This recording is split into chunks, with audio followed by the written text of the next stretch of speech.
কবর হচ্ছে পরকালের প্রথম স্তর, প্রথম বিপদ। ভাই না জামিন হো ফাবাদ হাইসরমিন হো।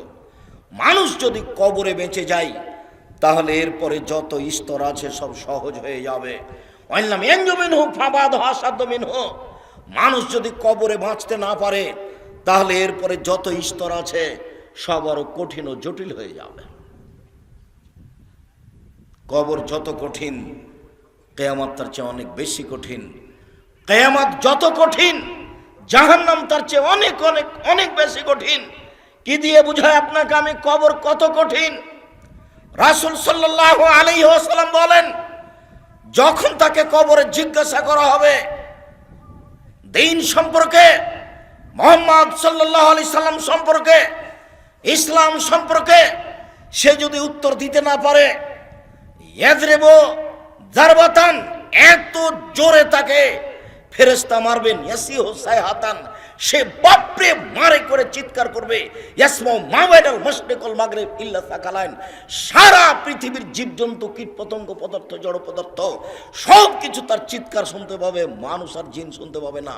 এখান থেকে 50,000 কোটি কিলোমিটার দূরে যে বস্তু আছে সেও শুনতে পাচ্ছে এই কবরের চিৎকার। সে কত জোরে চিৎকার করছে আপনাকে আমি বুঝাতে অক্ষম। মুহাম্মদ সাল্লাল্লাহু আলাইহি সাল্লাম বলেছেন, যে মারে সে চোখে দেখে না, যে মারে সে কানে শুনে না, যে মারে সে ফেরেশতা, তার রং বিভিন্ন ধরনের, কালো নীল, ভিন্ন ধরনের রং, চোখে দেখে না, কানে শুনে না, কোথায় মারছে আর চিৎকার যে করছে ও শুনতে পায় না, যার কারণে তার মারার গতির পরিবর্তন হয় না। মারে যে সে পুলিশ নয়, মারে যে সে মানুষ নয়, সে খায় না, পেশাব করে না, তার সংসার নাই, তার বিবাহ শাদী নেই, তিনি হচ্ছেন ফেরেশতা। প্রথম বাড়িও যেমন শেষ বাড়িও তেমন, এইভাবে তাকে মারতে থাকবে বিচারের দিন পর্যন্ত। রাসূল সাল্লাল্লাহু আলাইহি সাল্লাম বলেন, যে লাঠি দিয়ে মারা হয়, যে হাতুড় দিয়ে মারা হয়, সেই হাতুড় যদি পাহাড়ের উপরে মারা হয় তাহলে ফায়াসির তোরাব, সেটা পাথর হয়ে যাবে, ধুলা হয়ে যাবে, একবারে খান খান হয়ে। পাহাড়ের উপরে মারা হলে পাহাড় ধুলা হয়ে যাবে। যেই হাতুড় দিয়ে মারা হয় সেই হাতুড়টা যদি পাহাড়কে মারা হয় তাহলে পাহাড় ধুলা হয়ে যাবে। মুহাম্মদ সাল্লাল্লাহু আলাইহি সাল্লাম এইভাবে বলেন। কি দিয়ে বুঝায় আপনাকে আমি কবর কত কঠিন? এখানে চিৎকার করছে, তার কণ্ঠ, তার শব্দ শুনতে পাচ্ছে 50,000 কোটি কিলোমিটার দূরে। যে মানুষ, যে জীবজন্তু আছে, জিন আর মানুষ ব্যতীত যেই পদার্থ, জড় পদার্থ আছে, সে শুনতে পাচ্ছে কবরের শাস্তি, শুনতে পাচ্ছে গিলাসটা, কবরের শাস্তি শুনতে পাচ্ছে বক্সটা, কবরের শাস্তি শুনতে পাচ্ছে বাল্বটা, কবরের শাস্তি শুনতে পাচ্ছে এই মাইক, সব কিছু শুনতে পাচ্ছে কবরের চিৎকার। কিন্তু মানুষ এবং জিন শুনতে পায় না। শুনতে পারলে সে বাঁচত না। আপনাকে আমি বুঝাতে পারি কবর কি জিনিস। রাসূল সাল্লাল্লাহু আলাইহি সাল্লাম দিন রাত কবরের শাস্তি থেকে বাঁচতে চাইতেন। যখনই তিনি জানাজায় দাঁড়াতেন তখনও লোকটার জন্য কবরের শাস্তি থেকে আল্লাহর কাছে বাঁচতে চাইছেন, আল্লাহ তুমি তাকে কবরের শাস্তি থেকে বাঁচাও। সম্মানিত দিনী ভাই বোন, বাড়ির পিছন দিকে যে 2 হাত 2.5 হাত গর্ত করে কবর করা হয়েছে, তার নাম কবর নয়। সেটাই যদি কবর হতো তাহলে যাকে বাঘে খেয়ে নিল তার কবর কোথায়? কবরস্থানে 2-2.5 হাত যে কবর করা হয় সেটাই কবর নয়। সেটাই যদি কবর হতো তাহলে যে আগুনে জ্বলে ছাই হয়ে গেল তার কবর কোথায়? সেটাই যদি কবর হতো তাহলে যে পানিতে ডুবে হারিয়ে গেল তার কবর কোথায়? মরার পর থেকে নিয়ে বিচারের দিন পর্যন্ত একটা দীর্ঘ সময়ের নাম কবর, যাকে বলা হয় আলামে বারজাক। এই দীর্ঘ সময়ের নাম কবর, এটা কোনো জায়গা, কোনো স্থান নয়। সম্মানিত দিনী ভাই বোন, এই দীর্ঘ সময়ের ভালোটা হলো ভালো, খারাপটা হলো খারাপ। মানুষটা যদি ভালো হয়, মরার পরে ফেরেশতা যখন জিজ্ঞাসা করবেন তখন যদি তার উত্তর ঠিক হয় তাহলে ফেরেশতা বলবেন, নামকা নাওমাতিল আরুসে লাইকুদুইলা আবালিহি, তুমি ঘুমিয়ে যাও বাসর রাতের ঘুমানোর মতো, যাকে কেউ জাগাবে না তার অতীব প্রিয় মানুষ ছাড়া। তুমি ঘুমিয়ে যাও বাসর রাতের ঘুমানোর মতো, যাকে কেউ জাগাবে না অতীব প্রিয় মানুষ ছাড়া যখনই তাকে ঘুমাবে, ঘুম থেকে জাগাবে, তখনই সে একটু কষ্টবোধ মনে করে বলবে, এখনই তো মাত্র ঘুমালাম, কেমন হয়ে গেল, এখনই তো ঘুমালাম, কেন আমাকে এভাবে উঠানো হলো, তার এইরকম একটা পরিবেশ থাকবে। অথচ সে লোকটা কবরে ঘুমিয়ে আছে 4000 বছর থেকে, 10,000 বছর থেকে। তার মানে ভালো মানুষের কবরে থাকার সময়সীমা হলো বাসর রাতের সমান। তা 2 ঘন্টা হতে পারে, 2.5 ঘন্টা হতে পারে, 3 ঘন্টা হতে পারে। এটা হলো ভালো মানুষের কবরের সময়সীমা। আর যারা খারাপ মানুষ, তারা তো আপনাকে আর আমি কি দিয়ে বুঝাই। কবরের শাস্তিকে স্বপ্নের মতো বলা যেতে পারে। আপনি পাশে বসে আছেন, আপনার ভাই শুয়ে আছে, ঘুমিয়ে আছে, গোখরা সাপ তাকে দংশন করছে, সে বাপরে মারে করে চিৎকার করে পালিয়ে যাচ্ছে ঘুমের ঘরে। এরপরে তার ঘুম ভেঙে গেল, ঘুম ভাঙতে দেখতে পাচ্ছে গমা সাপ কত বড় ছিল, রং কেমন ছিল, কিভাবে কে দংশন করছে, সে সব কিছু এখন অক্ষরে অক্ষরে বলে দিতে পারবে ঘুম থেকে উঠে। কিন্তু যে পাশে বসে আছে সে কিছুই দেখতে পায় না। বুঝাতে পারিনি কথা মনে হয়। এরকম হলো কবরের শাস্তি। আপনি কবর খনন করে সাপ দেখবেন, এ কথা ঠিক নয়। ওই যে একটা কাগজে লেখা ছিল যে জনৈকে ইমাম সৌদি আরব থেকে ইমামতি করার পরে মসজিদ থেকে বের হয়ে একটা কবর খনন করে দেখলেন যে একটা লাশকে সাপ পেঁচিয়ে ধরে আছে। তারপরে বলে দিলেন যে এইটা ফটোকপি করে যে যত বিতরণ করতে পারবে সে তত ভালো। একেবারে নগদ মিথ্যা কথা। কবরের শাস্তি মানুষ দেখা তো বহু দূরের কথা, শুনতে সক্ষম নয়। কবরের শাস্তি দেখা তো বহু দূরের কথা, মানুষ শুনতে সক্ষম নয়। অতএব কবরের শাস্তিকে আপনার রেকর্ডিং করে বা একটা রূপক পরিকল্পনা করে সাজিয়ে মানুষকে দেখানো হারাম। এটা মানুষের পক্ষে সহজ সম্ভব নয়। কবরের শাস্তি, কবর যত কঠিন, কিয়ামত তার চেয়ে অনেক বেশি কঠিন। কিয়ামত যত কঠিন, জাহান্নাম তার চেয়ে অনেক অনেক অনেক বেশি কঠিন। কি দিয়ে বুঝায় আপনাকে আমি জাহান্নাম কত কঠিন, কিয়ামত। লাকে ইব্রাহিম আবাহু আজার, বিচারের মাঠে ইব্রাহিম আলাইহিস সালাম তার পিতা আজরের সাথে সাক্ষাৎ করবেন। আজরের সাথে সাক্ষাৎ করে বলবেন, আলাম আকুল্লাক লা তাসিনি, আব্বা আপনাকে আমি বলিনি যে আপনি আমার নাফরমানি করিয়েন না? কতবার বলেছিলাম আব্বা আপনি আমার নাফরমানি করিয়েন না, আপনি আমার কথা শোনেন, আপনি আমার কথা শোনেন। তখন তার পিতা আজর বিচারের মাঠে বলবে, আলিয়ামুল আসিকা, বেটা আজকে তোমার নাফরমানি করব না, যা বলবে সেটা আমি মানব। তখন ইব্রাহিম আলাইহিস সালাম বলবেন, প্রতিপালক আমার পিতা আজকে জাহান্নামে যাবে আর আমি জান্নাতে যাব, এর চেয়ে বড় অপমান কি হতে পারে? আইয়ু খিজি রাজদা মিন আবিলাবাদ, আজকে আমার পিতা জাহান্নামে যাবে আর আমি জান্নাতে যাব, এর চেয়ে বড় অপমান কি হতে পারে? আমি ইব্রাহিম এটাকে সবচেয়ে বড় অপমান মনে করছি। তখন আল্লাহ তাআলা বলবেন, ইব্রাহিম শুনে রেখো, তোমার পিতা আমার নবীকে মানেনি, তোমার পিতা আমার নবী ইব্রাহিমকে মানেনি। অতএব আজকে তোমার কথা রক্ষা হবে না। তোমার পিতার চেহারা আকৃতি পরিবর্তন করে দেওয়া হলো, সাপের আকৃতি করে দেওয়া হলো। ইব্রাহিম আলাইহিস সালাম সে তার নিজের পিতাকে হাদিয়ে ধরে জাহান্নামে নিক্ষেপ করবেন। যদিও অপরিচিত শব্দ ব্যবহার করা হয়েছে যে তার পিতাকে সাপে পরিণত করা হবে, তারপর তার পা ধরে, সাপের পা ধরে জাহান্নামে নিক্ষেপ করা হবে। বাস্তবত ইব্রাহিম আলাইহিস সালাম নিজেই করবেন। যখন তার পিতার আকৃতি পরিবর্তন হয়ে যাবে তখন তিনি নিজে ধরে তাকে জাহান্নামে নিক্ষেপ করবেন। বিচারের মাঠে আল্লাহ তাআলা বলবেন, এই বাচ্চা, ওই ছেলেটা ওভাবে হাঁটছে কেন? ও তো আরো মানুষ তার দিকে দেখলে তো আমার কথা বুঝতে পারবে না। দয়া করে কোনো কাজ দেখায়েন না, কিছুক্ষণ অপেক্ষা করেন। আমি আব্দুল্লাহ বিন ফজল নই যে ভোর পর্যন্ত বক্তব্য দিব। আমি অত কোরআন হাদিস জানি না, সারা রাত বক্তব্য করি না। আপনি দয়া করে নিজের কোনো কাজ দেখাবেন না। আমি আপনার জন্য এসেছি কষ্ট করে। মহিলা মানুষ, আপনাকে বলছি ঢং ঢং করে এসেছেন, ঢং ঢং করে গল্প করতে করতে যায়েন না। আপনার একটা লজ্জাবোধ থাকা দরকার, আপনার একটা ইতস্তবোধ থাকা দরকার, একটা আপনার হায়াবোধ থাকা দরকার। আপনি মহিলা মানুষ, আপনার একটু শরম হয় না কেন? আপনার একটু হায়া হয় না কেন? এত গল্প করেন কেন? ঢং ঢং করে গল্প করতে করতে আসলেন, আবার চলে যাচ্ছেন। আপনি বুঝতে পারেন না যে আমি মহিলা মানুষ, আমার একটা লজ্জার ব্যাপার আছে, আমার একটা শরমের ব্যাপার আছে। জাহান্নাম মহিলা দিয়ে ভরা, দিন রাত শুনছেন, হুঁশ হয় না? জাহান্নাম বলতে নারীকে বুঝায়, জাহান্নাম বলতে নারীকে বুঝায়। এ কথা আমরা তো বলিনি, এ কথা মুহাম্মদ সাল্লাল্লাহু আলাইহি ওয়াসাল্লাম বলছেন। আল্লাহ রাসূল বলছেন, আমি জাহান্নামের দিকে তাকিয়ে দেখলাম অধিকাংশই নারী। আবু হুরায়রা রাদিয়াল্লাহু আনহু, এই ছেলে, তুমি এভাবে সাড়া দিবা না, কোথায় চুপচাপ বসে থাকো, তুমি লজ্জাবোধ করো। তোমার মাই তো এখানে বসে আছে ছোট ব্লাউজ পরে, তোমার শরম হয় না? তোমার ইতস্তবোধ হয় না? তুমি বলে দিও তোমার মা যেন এরকম ছোট ব্লাউজ পরে আর দিন না কাটায়, সময় না কাটায়।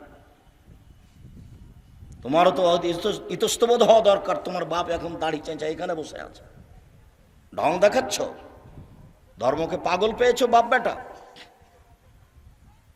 নিজেকে মুসলমান মনে করো, দিন ধর্ম মেনে চলার চেষ্টা করো। সময় শেষ হওয়ার কোনো পথঘাট মানুষের কাছে নেই। অতএব লজ্জাবোধের দাবি রাখি। কথার মধ্যে উপস্থিত বৈঠকের মুসলিম বোন, আপনাকে নিয়ে দুটা কথা বলছি, শোনেন। আবু হুরায়রা রাদিয়াল্লাহু তাআলা আনহু বলেন, রাসূল সাল্লাল্লাহু আলাইহি সাল্লাম বলেছেন, সিনফান মিন আহলিন নার লাম আরাহুমা, দুই শ্রেণীর মানুষ জাহান্নামে যাবে, আমি তাদের দেখিনি। দুই শ্রেণীর মানুষ জাহান্নামে যাবে, আমি তাদের দেখিনি। কওমুন মাহুম সায়াতুন, এক শ্রেণীর মানুষ, তাদের হাতে থাকবে লাঠি, কাদনাবিল বাকার, গাভীর লেজের মতো, একদিক মোটা একদিক চিকন, তাদের হাতে লাঠি থাকবে। ইয়াদরুবু বিহান নাস, তা দিয়ে তারা মানুষকে মারবে। প্রশাসনের হাতে এরকম লাঠি থাকে, যারা কলেজ বিশ্ববিদ্যালয়ে পড়ে ধর্মের শিক্ষার নামে ঢং করে বেড়ায়, তাদের হাতে এরকম লাঠি থাকে। যারা দলীয় দাপট দেখায়, দাঙ্গাবাজি করে, ক্ষমতা দেখায়, জোর করে জমি দখল করে, জোর করে এলাকা দখল করে, মানুষের মান সম্মানের হানি করে, মানুষকে জোর করে অপমান করে জেল হাজতে দেয়, এদের হাতে এরকম লাঠি থাকে। এরা যেন মনে করে জাহান্নাম আমার জন্য অপেক্ষা করছে। জুলুম করে, দাঙ্গাবাজি করে, ক্ষমতা দেখিয়ে, দাপট দেখিয়ে বেশি দিন টিকা যায় না। ফেরাউন ডুবে গেছে, অতএব আপনার জন্য জাহান্নাম অপেক্ষা করছে, আপনি থামুন। আপনাকে আমি অনুরোধ করেছি, ক্ষমতা দেখিয়ে, দাঙ্গাবাজি দেখিয়ে, জুলুমবাজি করে, মানুষের প্রতি অন্যায় অবিচার করে, ক্ষমতা দেখিয়ে, মানুষকে জেল হাজতে দিয়ে, মানুষকে অপমান করে এক মিনিট বাঁচার চেষ্টা করিয়েন না। নরম হয়ে থাকেন, খুব নরম হয়ে থাকেন, মাটির মানুষ, মাটির মতো হয়ে থাকেন, ফলাফল ভালো হবে। সময় অল্প, কালকে ছিল 40 বছর, আজকে দেখছেন 60, কালকে ছিল 60 বছর, আজকে দেখলেন 80। তার মানে বেশি সময় নেই, অল্প সময়। আদম সন্তানকে, অন্তত মুহাম্মদ সাল্লাল্লাহু আলাইহি সাল্লামের উম্মতকে বেশি সময় দেওয়া হয়নি। অল্প সময় বাঁচতে এসে মানুষের ক্ষতি করে বাঁচার চেষ্টা করিয়েন না, মানুষকে অপমান করে বাঁচার চেষ্টা করিয়েন না, এর ফলাফল ভালো নয়। রাসূল সাল্লাল্লাহু আলাইহি ওয়াসাল্লাম বলছেন, কেউ যদি কারো মান সম্মানের হানি করে, তাহলে সেই দিন আসার আগে যেন হাত ধরে সমাধা করে নেয়, যেদিন কোনো টাকা পয়সা থাকবে না।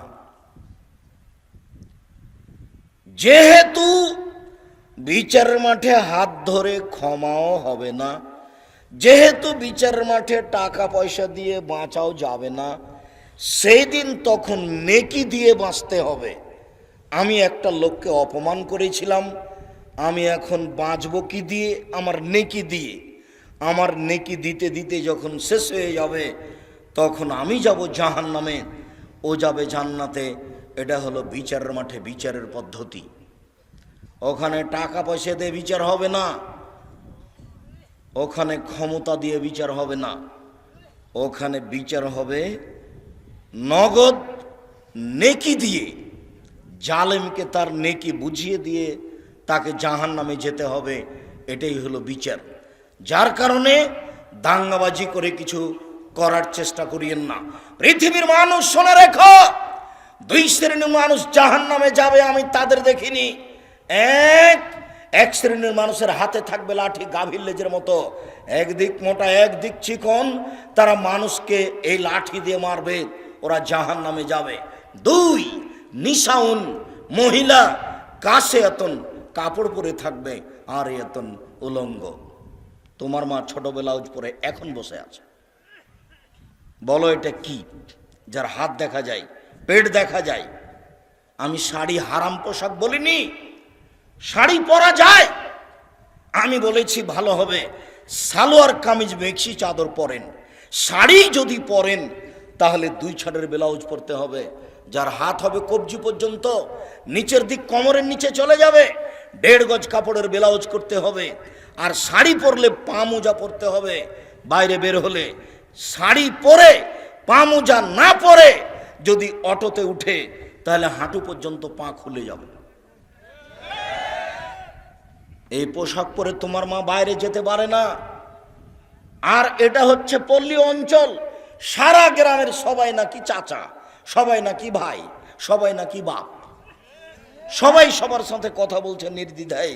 অবাক মনে করছেন যে আপনি এরকম করছেন যার জন্য পৃথিবীর সবাই করছে, এরকম কথা ঠিক নয়। আপনি বগুড়া জামিলে যান, এক শ্রেণীর মানুষ আছে, এক শ্রেণীর পরিবার আছে, ওদের পরিবারের ওদের মহিলাদের কাপড় পুরুষ দেখে না। যদি পুরুষ দেখে নেয় তাহলে সেই কাপড় তারা আর পরবে না, তাকে আগুন দিয়ে জ্বালিয়ে দেবে। আপনার স্ত্রী আপনার মেয়ে নগ্ন হয়ে চলছে, যার কারণে আপনি বলছেন পৃথিবীতে সবাই এরকম।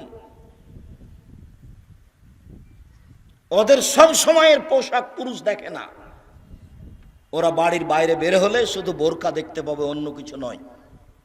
অথচ তারা বেঁচে আছে, আজও পৃথিবীতে বেঁচে আছে, তাদের দিন চলে। সম্মানিত দিনী বোন শুনুন, আপনাকেই বলছি, আপনার রাস্তাতে হাঁটা দেখলে লজ্জা হয়, আপনার চলাফেরা দেখলে খারাপ লাগে, লজ্জা হয়। মনে হয় যেন আপনার স্বামী নেই, মনে হয় যেন আপনার বাপ নেই, আপনি যেন পিতাহীন মানুষ, আপনি যেন স্বামীহীন মানুষ। স্বামী থাকলে আপনার এরকম অবস্থা কেন? আত্মমর্যাদা থাকবে স্বামী থাকলে। আপনার একটা আত্মমর্যাদা আছে, স্বামীর একটা আত্মমর্যাদা আছে।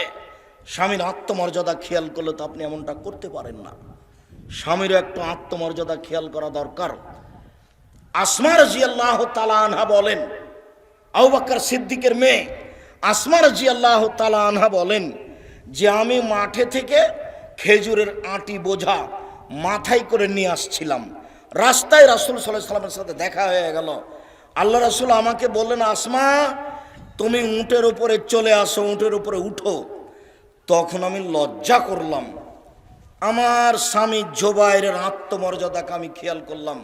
না না না না না, আমি যদি রাসূলের উটের পিছনে উঠি তাহলে জুবাইর এটা খারাপ মনে করবে। জুবাইরের একটা আত্মমর্যাদা আছে, তার একটা দাম আছে। আমি এই হিসাব করে আর রাসূলের উটের পিছন দিকে উঠলাম না। আমি বাড়িতে এসে বললাম, জুবাইর শোনেন, আমার স্বামীকে বললাম এই ঘটনা, আপনার আত্মমর্যাদাকে হিসাব করে মহিলা মানুষ মাঠে থেকে বোঝা মাথায় করে নিয়ে চলে আসো, এটা আমাকে খারাপ লাগে। হাদিস বুখারী মুসলিম, তার নাম আত্মমর্যাদা। এই ছেলে, তোমার বাপের একটা আত্মমর্যাদা থাকলে তোমার মা এভাবে বসে থাকতে পারে? তোমার বাপ একটা কাপুরুষ, তোমার বাপ একটা কাপুরুষ, তোমার বাপ একটা কাপুরুষ। মনে কিছু নিও না, তোমার বাপের ব্যক্তিত্ব থাকলে, তোমার বাপের মর্যাদা থাকলে, তোমার বাপের আত্মমর্যাদা থাকলে তোমার মা এভাবে চলতে পারতো না। এটা অসম্ভব হতে পারে না। তোমার বাপ নিজেকে পশু প্রাণীর মতো মনে করে, বুঝেও বুঝে না, ওরা অন্তর আছে বুঝে না, দেখেও দেখে না, ওরা চক্ষু আছে দেখে না, শোনেও শোনে না, ওরা কান আছে শোনে না। উলাইকা কাল আনাম, তারা পশু প্রাণীর মতো, তারা গরু ছাগলের মতো, তারা কুকুর সিরগালের মতো, বালহুমাদাল, বরং তার চেয়ে খারাপ। তোমার পিতা পশু প্রাণীর মতো নিজেকে মনে করে। ব্যক্তিত্ব থাকলে এইভাবে স্ত্রী ঘুরতে পারে? যেইভাবে চোখ ঘুরে বউ সেভাবে ঘুরে, চোখ যেভাবে ঘুরে বউ সেভাবে চলে, তার নাম ক্ষমতা, তার নাম ব্যক্তিত্ব, তার নাম আত্মমর্যাদা। রাসূল সাল্লাল্লাহু আলাইহি সাল্লাম বলেন, নিশাউন, মহিলা কাশে এতুন কাপড় পরে থাকে, আর এতুন উলঙ্গ। তোমার মার পোশাককে আল্লাহ নবী উলঙ্গ বলেছেন, আর তোমার বোনের পোশাককে আল্লাহ রাসূল উলঙ্গ বলেছেন। এই ছেলে, এই হাদিসের বিকল্প কি তরজমা হতে পারে তুমি বিবেচনা করো। আমি এ কথা বলিনি, এ কথা মুহাম্মদ সাল্লাল্লাহু আলাইহি সাল্লাম বলেছেন। নিজেকে পশু প্রাণী মনে করো না, নিজেকে গরু ছাগল মনে করো না, নিজেকে মানুষ মনে করিও। পশু প্রাণীর বিচার হবে না, গরু ছাগলের বিচার হবে না, কুকুর শ্রীগালের বিচার হবে না, বিচার মানুষের হবে, বিচার জিনের হবে। এরাই বুঝে, এদের বোধ শক্তি আছে, এদের বোধোদয় আছে, এদের বোধগম্য আছে, এদের হিতাহিত জ্ঞান আছে। এরাই ভালো হতে পারে। যেহেতু ভালো হচ্ছে না, কাজে এরা পশু প্রাণীর মতো, এরা গরু ছাগলের মতো, এরা কুকুর শ্রীগালের মতো। তবে আল্লাহ তাদেরকে কুকুর শ্রীগাল বলেননি। পরিবর্তন হতে পারে। আজকেই পরিবর্তন হতে হবে তোমাকে, আজকেই পরিবর্তন হতে হবে তোমার মাকে, আজকেই পরিবর্তন হতে হবে তোমার বোনকে। সিদ্ধান্ত পরিবর্তন করুন আপনি আমার দিনী বোন। রাসূল সাল্লাল্লাহু আলাইহি সাল্লাম বলেন, মাইলাতুন, এরা পুরুষকে নিজের দিকে আকৃষ্ট করে। মমিলাতুন, তারা পুরুষকে নিজের দিকে আকৃষ্ট করে। মাইলাতুন, এরা নিজেরা আকৃষ্ট হয় পুরুষের দিকে। এরা বাড়িতে যখন থাকে তখন ভালোই থাকে, যখন বাড়ি থেকে বের হয় রাস্তায় চলে তখন কেন জানি কেমন কেমন করে, আনছান আনছান করে। একবার ডান দিকে যায়, একবার বাম দিকে যায়, একবার হাত নাড়ে, একবার চুল নাড়ে, কেন জানি কেমন কেমন করে।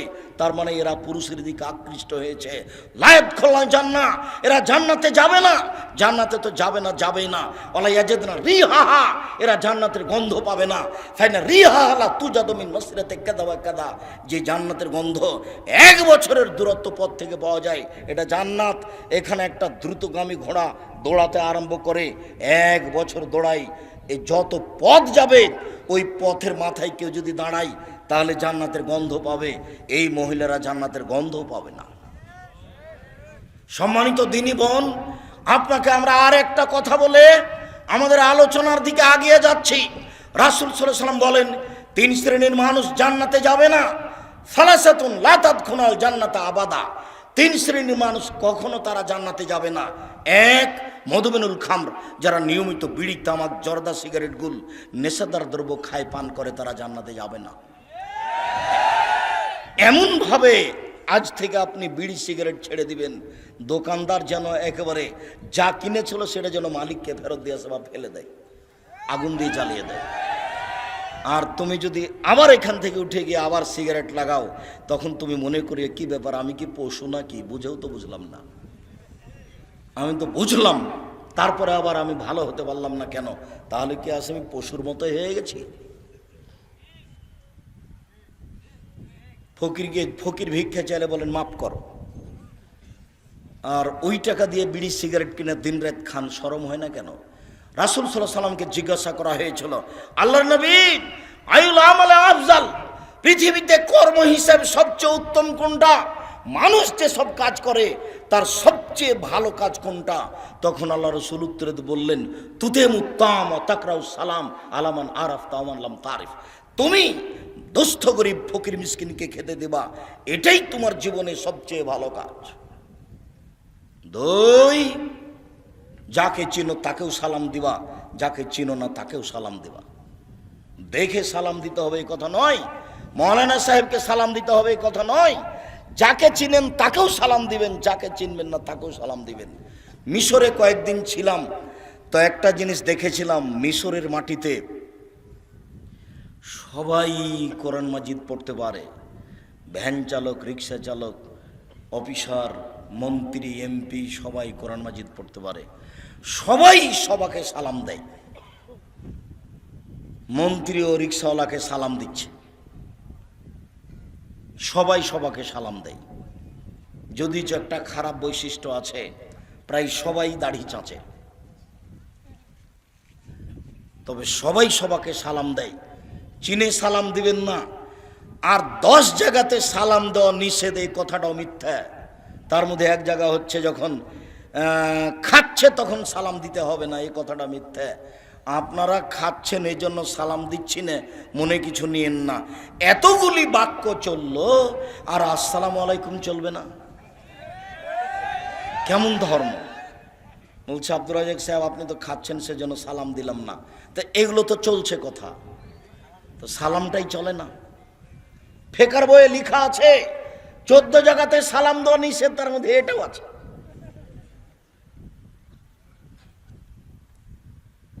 পাবনা যাচ্ছি তো এক লোক অজু করছে, আমি সালাম দিয়েছি, তা আমাকে বলছে অজু করার সময়তে সালাম দেওয়া যায় না। তো আমি বলছি যে কোথায় আছে? আছে। কোথায় আছে? আছে। তারপর অনেক কথা, আল্লাহ মাফ করো, অজু করার সময়তে সালাম দেওয়া যায় না, এ কোন কথা? রাসূল সাল্লাল্লাহু আলাইহি সাল্লাম বলছেন যাকে চিনো তাকেও সালাম দিবা, যাকে চিনো না তাকেও সালাম দিবা। মোবাইলের রিং হচ্ছে, অন করে দিয়ে আপনি সালাম দেন। হিন্দু হোক, মুসলমান হোক, বৌদ্ধ হোক, খ্রিস্টান হোক, সে যেই হোক না কেন, ডোম হোক, চামার হোক, হাঁড়ি হোক, সে যেই হোক না কেন, মুচি হোক, মেথর হোক, আপনি তাকে সালাম দিবেন। যদি আপনি নাম্বারে চিনতে পারেন যে হিন্দু, তাহলে আপনি সালাম দিবেন না, তাহলে আপনি বলবেন জি ধন্যবাদ, কি বলছিলেন। যদি আপনি চিনতে না পারেন, সে যেই হোক, পশু প্রাণী, গরু ছাগল, যে আপনার সাথে কথা বলছে, আপনি তাকে সালাম দিবেন। রাসূল সাল্লাল্লাহু আলাইহি সাল্লাম বলছেন তুমি যাকে চিনো তাকেও সালাম দিবা, যাকে চিনো না তাকেও সালাম দিবা। হাদিস তো বুখারী মুসলিম। এটা আপনি কি বুঝলেন? মোবাইলের নাম্বার দেখে আপনি চিনতে পারছেন না, অতএব আপনাকে আর বিবেচনা করতে হবে না। আর আপনাকে তো বলেছি আপনি হ্যালো বলিয়েন না, হ্যালো কুকুরকে বলে। হ্যালো কাকে বলে ডাকে? কুকুরকে বলে ডাকে। কই আমি তো আপনাকে কোনোদিন বলিনি হ্যালো, আমি তো আসসালামু আলাইকুম বলি। সবাই যে বলছে, মাওলানা সাহেবও বলছে, তো মাওলানা সাহেব বলছে, তো আমি কি করব? আমি বলিনি কোনোদিন, আমি হ্যালো শব্দ ব্যবহার করি না। হ্যালো বলে কুকুরকে ডাকে।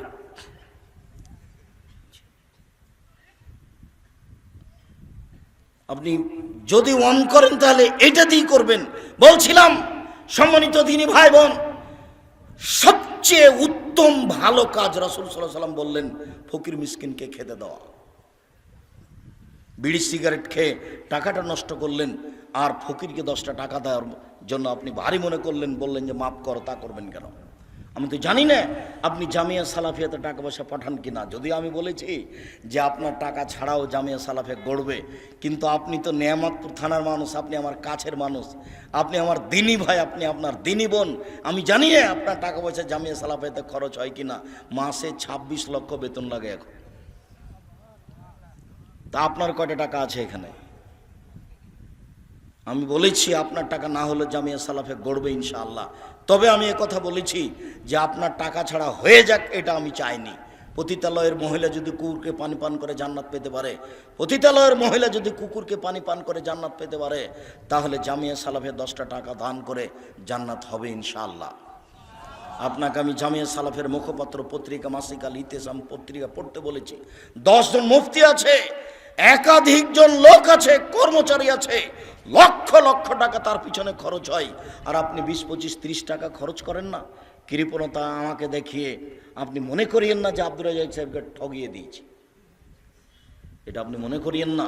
আমি জীবন বাজি রেখে প্রাণপণে চেষ্টা চালিয়ে যাচ্ছি সঠিক ধর্ম জাতির সামনে পেশ করা, মুখে কলমে মিডিয়ায়। আপনি মূল্যায়ন না করলে আমার কিছু করার নেই। আপনাকে আমি বলেছি কোরআন মাজিদের গায়ে ভাবে লেখা আছে। আপনাকে আমি বলেছি বইয়ের নাম মুকসেদুল মুমিনিন, তার একটা হেডলাইন আছে যে অবিবাহিত ছেলে মেয়ের পড়া নিষেধ, যে দেখে সেই পড়ে, যে দেখে সেই পড়ে। তার মানে হেডলাইনটাই মিথ্যে, হেডলাইনই ঠিক হয়নি। এই ছেলে, এই বই পরিবর্তন করতে হবে, লেখকের জন্য ক্ষমা চাইতে হবে।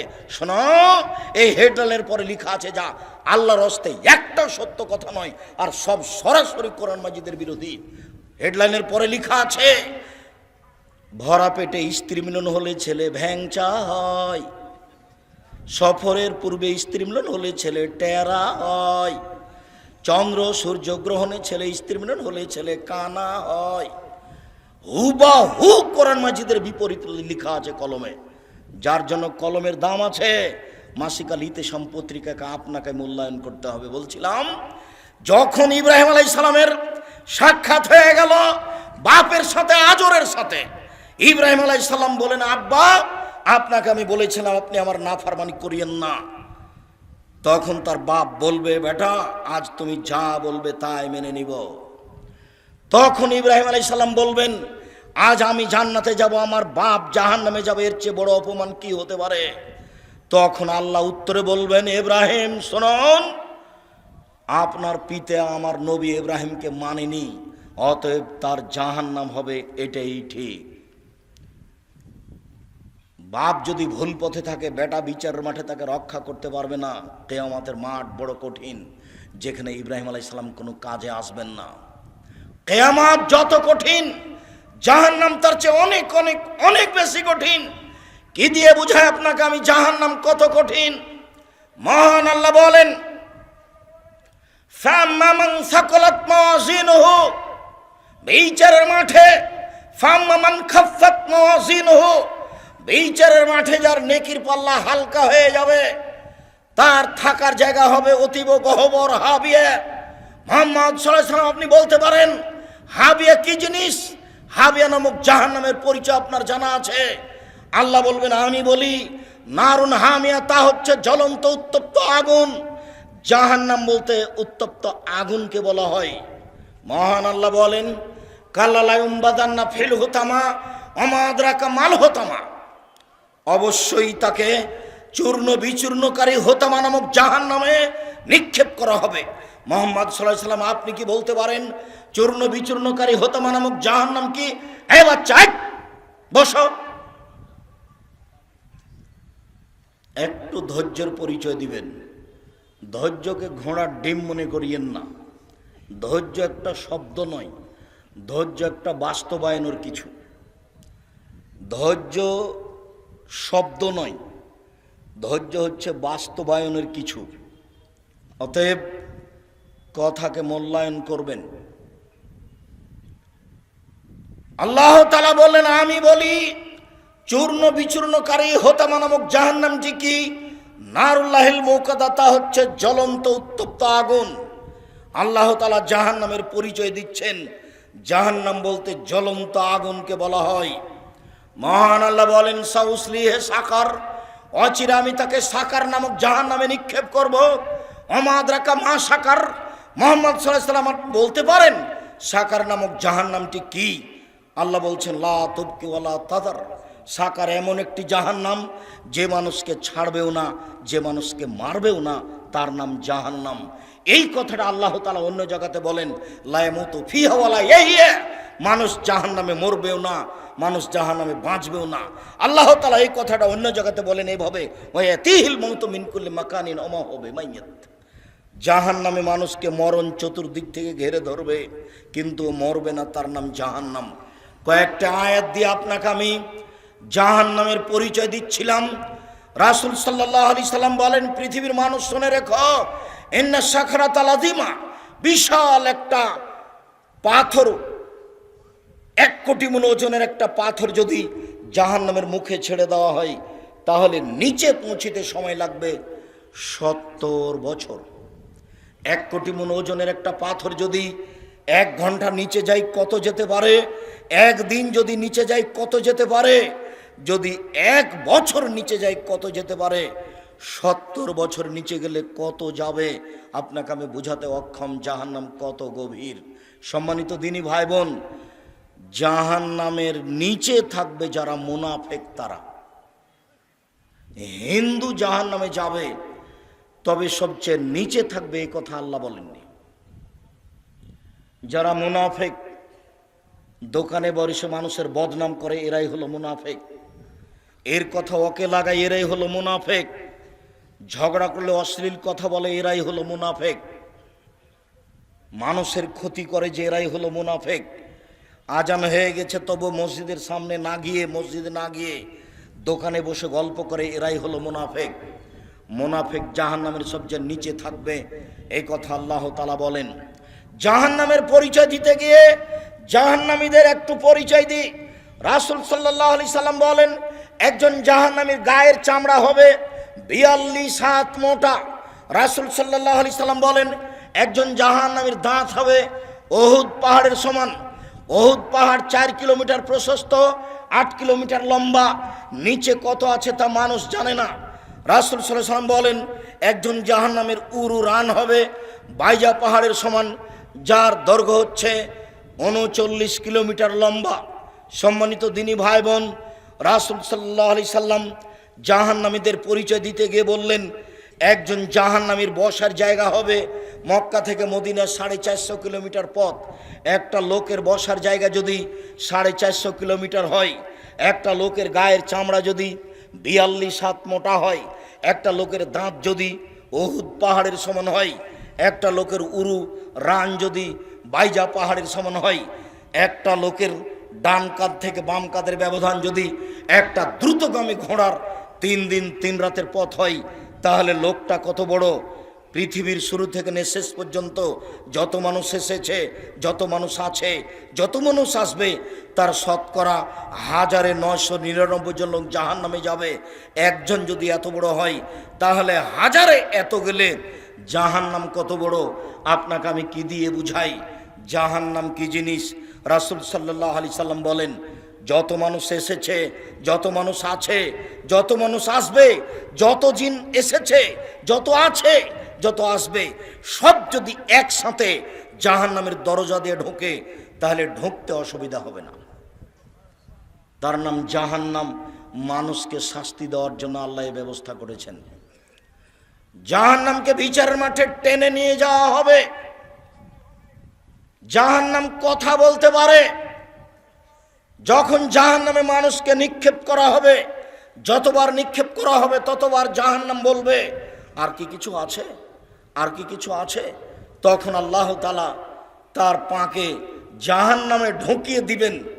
তখন জাহান্নাম এনজাবি বাজেলা বাজিন, তার কিছু অংশের মধ্যে লেগে একেবারে আঁটোসাঁটো হয়ে যাবে। আঁটোসাঁটো হয়ে গিয়ে জাহান্নাম বলবে, কাত কাত কাত, যথেষ্ট যথেষ্ট যথেষ্ট। তাহলে জাহান্নাম কথা বলতে পারে। এ দেখেন জাহান্নাম কথা বলছে। ফাস্তাকাতিন নারাইলা রাব্বিহা, জাহান্নাম তার প্রতিপালকের কাছে অভিযোগ করলো। অভিযোগ করে বলল, ইয়াকুল বাজি বাজান, আল্লাহ আমার কিছু অংশকে ধরে খায়। এইদিকের আগুন ঝাপটা মেরে এইদিকের আগুনকে ধরে খায়, এইদিকের আগুন ঝাপটা মেরে এদিকের আগুনকে ধরে খায়। তার মানে আল্লাহ তুমি আমার ভেতরের শাস্তিকে একটু হালকা করবে কি।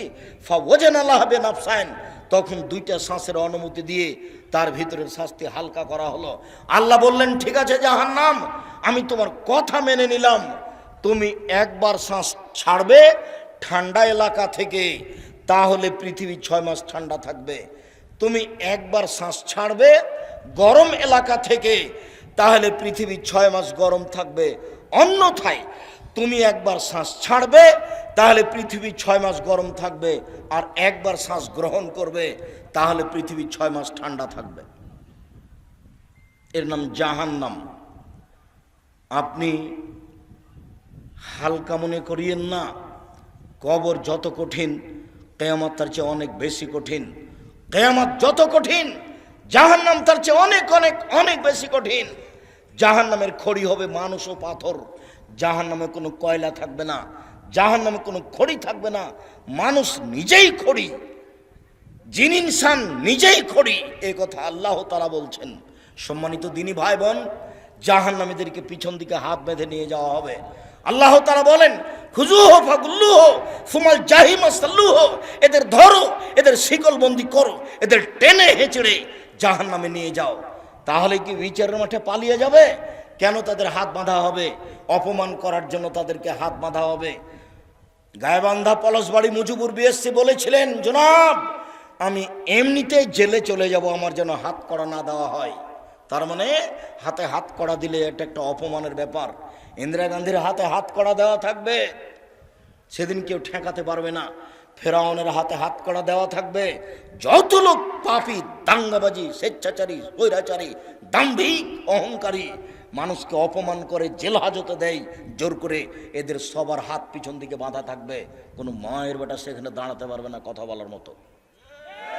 পৃথিবীর কোনো মানুষ পারবে না, ফেরেশতা পারবে না, জিন পারবে না। যখন বিচার শুরু হবে, তখন আল্লাহ তাআলা বলবেন, আল ইয়াউমা লা তামলিকু নাফসুন লিনাফসিন শাইআ ওয়াল আমরু ইয়াওমাইযিন লিল্লাহ।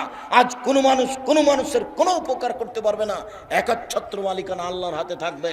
সেই সময় আল্লাহ বলবেন, আইনাল জব্বার আইনাল মুতাকাব্বির, স্বৈরাচারী, স্বেচ্ছাচারী, অহংকারী, বদমেজের কোথায়? আনা মালিকুল আমলাক, আমি হচ্ছি রাজাধিরাজ। সেদিন মানুষ বুঝতে পারবে বিচার কাকে বলে। সেদিন আসার আগে আপনি প্রস্তুতি নেন। সম্মানিত দিনী ভাই বোন, মানুষের তো বিচার হবেই, পশু প্রাণীরও বিচার হবে। মানুষের তো বিচার হবেই, পশু প্রাণীরও বিচার হবে। পশু প্রাণীর বিচার কি? একটা শিংওয়ালা ছাগল যদি একটা অশিংওয়ালা ছাগলকে গুতা মেরে থাকে, তাহলে আল্লাহ অশিংওয়ালা ছাগলকে শিং দিয়ে বলবেন যে তুমি গুতা মেরে পরিশোধ করে নাও, বা শেষ, তারপরে তারা মিটে যাবে। কিন্তু মানুষের এরকম হবে না। মানুষ দিয়ে জাহান্নামকে পূর্ণ করা হবে, মানুষ দিয়ে জান্নাতকে পূর্ণ করা হবে। বাকি যেটুকু থেকে যাবে আল্লাহ তাআলা পা ঢুকিয়ে দিয়ে পূর্ণ করবে জাহান্নামকে। আর জান্নাত যেটুকু বাকি থেকে যাবে সেটুকু আল্লাহ আবার মানুষ সৃষ্টি করে জান্নাত পূর্ণ করবেন। সম্মানিত দিনী ভাই বোন, জাহান্নামের উল্লেখযোগ্য শাস্তি হচ্ছে আগুন, জাহান্নামের উল্লেখযোগ্য শাস্তি হচ্ছে জাক্কুম গাছ, জাহান্নামের উল্লেখযোগ্য শাস্তি হচ্ছে সাপ, জাহান্নামের উল্লেখযোগ্য শাস্তি হচ্ছে বিচ্ছু, জাহান্নামের উল্লেখযোগ্য শাস্তি হচ্ছে হাতুড়, হাম্বল এ দিয়ে পিটানো হবে। জাহান্নাম থেকে বাঁচার জন্য চেষ্টা করুন। এই ছেলে, জাহান্নাম থেকে বাঁচার জন্য সব সময় সালাম ফেরার পূর্বে বলবেন রব্বানা আতেনা ফিদ দুনিয়া হাসানাতাও ওয়া ফিল আখিরাতি হাসানাতাও ওয়া কিনা আযাবান নার। জাহান্নাম থেকে বাঁচার জন্য আপনি বলবেন আল্লাহুম্মা ইন্নী আউযু বিকা মিন আযাবি জাহান্নাম ওয়া আউযু বিকা মিন আযাবিল কবর ওয়া আউযু বিকা মিন ফিতনাতিল মাসিহিদ দাজ্জাল ওয়া আউযু বিকা মিন ফিতনাতিল মাহইয়া ওয়াল মামাত। জাহান্নাম থেকে বাঁচার জন্য ঘুমানোর সময় বলবেন আল্লাহুম্মা কিনি আযাবাক ইয়াওমা তাবাসু ইবাদাক। কবরের পাশে জাহান্নাম থেকে বাঁচার জন্য জানাজার দোয়াটি পড়বেন। সম্মানিত দিনী ভাই বোন, সমস্ত দিনী ভাই বোনকে জাহান্নামের ব্যাপারে সতর্ক থেকে জাহান্নাম থেকে বাঁচার অনুরোধ জানিয়ে, ঠিকমতো ইবাদত করার অনুরোধ জানিয়ে আজকের আলোচনা এখানে শেষ করতে যাচ্ছি। আমাদের অনেক বই পুস্তক আছে, বিশেষভাবে ডান দিকে আছে স্টল, বিশেষভাবে আপনাদের জন্য বই নিয়ে আসা হয়েছে। সেটা হচ্ছে মাসিকা লিতে সম্পত্রিকা। আর ওই সলাতের উপরে বইটা আছে, নামাজের উপরে পোশাক আছে। আর আমার দিনী বোনেরা অনেক এসেছেন, আপনাদের জন্য বই আছে আদর্শ পরিবার। আমার দিনী বোনেরা আপনাদের জন্য বই আছে কেন এই নির্যাতন কি তার প্রতিকার। আমার দিনী বোনেরা আপনাদের জন্য বই আছে সম অধিকার নয় মর্যাদা চাই। আপনাদের জন্য বই আছে মমূর্ষ হতে কবর পর্যন্ত।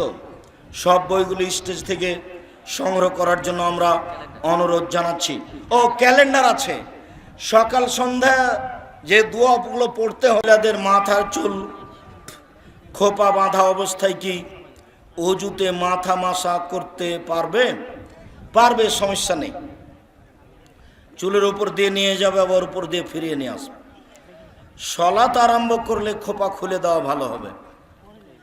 মাগরিবের আজানের আগ মুহূর্তে মসজিদে ঢুকে কি তাহিয়াতুল মসজিদের সলাত আদায় করতে হবে? যে কোনো সময়ে সূর্য ডুবুক উঠুক মাথার উপরে থাক, যে কোনো সময় মসজিদে ঢুকলে 2 রাকাত সলাত আদায় করতে হবে, তারপরে বসা। এইটা অনুমতি।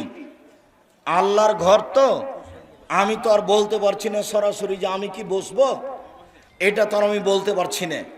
তো এটাই অনুমতি যে আপনার ঘরে যে আমি বসতে চাচ্ছি, তখন উনি রাসূলের মাধ্যমে কথা বলেছেন যে 2 রাকাত সলাত আদায় করে বসো। তাই মসজিদে 2 রাকাত সলাত আদায়ের জন্য সময় নেই, যখনই ঢুকবেন তখনই 2 রাকাত সলাত আদায় করে বসবেন। আসসালামু আলাইকুম।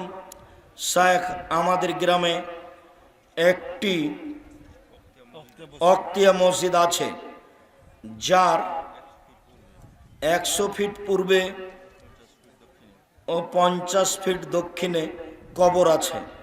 তবে মসজিদের জায়গাটি কবরস্থানের হওয়ায় এর পরিবর্তে জমি কবরস্থানের নামে কিনে দেওয়া হয়েছে। আচ্ছা, ভালো, তবে ও প্রাচীর দিয়ে ঘিরে দিতে হবে কবরকে। কবর এবং মসজিদকে পৃথক একটা প্রাচীর দিয়ে পৃথক করতে হবে। শুক্রবারে যদি কোনো ব্যক্তি মারা যায় তাহলে কবরের আযাব হবে কি? 4 শ্রেণীর মানুষের কবরের শাস্তি হবে না। 1, রাতে সূরা মুলক পড়ে যে, দাঁড়ানো অবস্থায় চলা অবস্থায়, কথাটা শুনে রাখেন, সূরা মুলক রাতে পড়াতে অভ্যাসী যে, তার কবরের শাস্তি হবে না।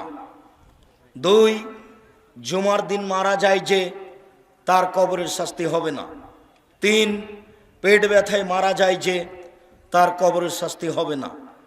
4, শহীদ হয় যে, তার কবরের শাস্তি হবে না। উপদেশ বইও আছে, কে বড় লাভবান বইও আছে।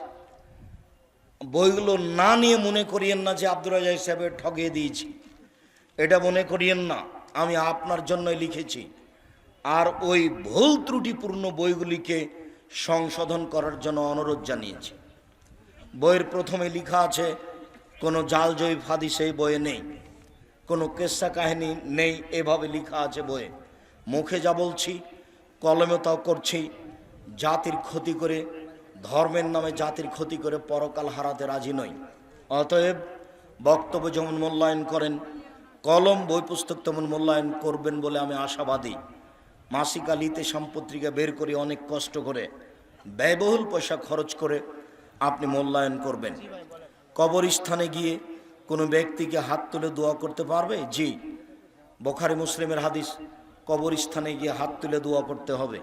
হাত তুলে দোয়া করার বুখারীতে প্রায় 36টি হাদিস আছে। তবে নামাজের পরে, জানাজার পরে, সভা সমিতির পরে হাত তুলে দোয়া করলে তা বিদআত হবে। হাত তুলে দোয়া করা ব্যক্তিগত ব্যাপার, সমষ্টিগত ব্যাপার শুধু পানি চাইতে গিয়ে উল্টা হাতে মাঠে আর মসজিদে সোজা হাতে জুমার খুতবাই, এ হলো হাত তুলে দোয়া। কবরস্থানে গিয়ে হাত তুলে দোয়া করা সুন্নাত, ব্যক্তিগত ব্যাপার। ওসরের ধান বিক্রয় করে টাকা বিতরণ করা যাবে কি? জি না, যার ওসরের ধান তিনি করতে পাবেন না।